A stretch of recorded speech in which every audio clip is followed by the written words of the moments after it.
and welcome back to Law, Justice, and Social Change. I'm Ellie Ballard, and in this lecture, I'll introduce the concept of justice systems as institutional structures that uphold societal order and fairness. We'll explore how different systems function globally and what that tells us about the relationship between law, justice, society, and social change. We'll also consider the justice system as both a mechanism for fairness and as a reflection of power dynamics and values in the society that it serves. Let's get started. Let's define a justice system more broadly. It's not just courts and police, it's the entire institutional network that ensures social order, enforces laws, resolves disputes, punishes lawbreakers, and ideally rehabilitates. It's both a reflection of societal values and a tool for shaping behavior. It includes lawmakers, law enforcement, courts, corrections, and legal norms. The justice system is where theoretical concepts of justice become real and operational. It plays a critical role in determining who has rights, who gets punished, and who is protected.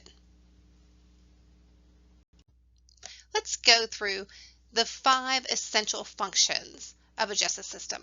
Now, as we go through these functions, I encourage you to consider how well each function is actually achieved in practice. So first up, we have defining and enforcing laws. Think of the legislature creating laws and the police enforcing them.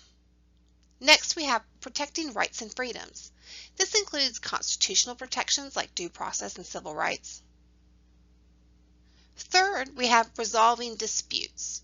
Courts handle disagreements ranging from civil, like contracts, to criminal, like assaults. Fourth, we have punishing wrongdoing. This system administers consequences when laws are broken.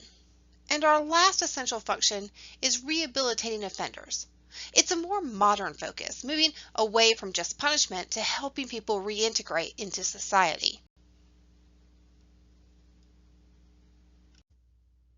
Let's look at some global variation in how justice is conceptualized and administered. As we look at these different systems, think about how each reflects the values of the societies that they serve. Common law, the system we use in the US and is also used in the UK, is based on precedent and court decisions. Precedent is a legal principle or a rule established in a previous court case that is used as a guide for deciding similar cases in the future. It forms the basis of the doctrine called stare decisis. This doctrine, central to common law systems, requires courts to follow precedents set by higher courts in the same jurisdiction, ensuring consistency and predictability in legal rulings. In common law systems, there's a heavy focus on procedure and individual rights. Now, civil law used in France and Germany is based on comprehensive legal codes.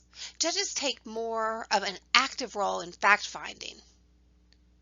In religious law, like used in Saudi Arabia, the law is based on religious doctrine. Justice is seen as both legal and moral. Now, customary law, found in many indigenous and rural communities, is based on tradition and on reconciliation. Now, international criminal law focuses on crimes like genocide and war crimes. It's still an emerging system, but it's increasingly important in today's world. So why does all of this matter? Well, justice systems are not just technical mechanisms. They're cultural artifacts. They reflect who holds power, how that power is exercised, and how societies define fairness. Justice systems have the potential to empower or to marginalize, to punish or to restore, and to maintain or challenge social hierarchies. In this course, we'll continue analyzing how justice systems operate not just legally, but socially and politically. With this in mind, I encourage you to begin thinking about how justice systems can be changed to align more closely with the ideals of equity and fairness. Okay, thanks for joining me. Please reach out to your professor if you have any questions.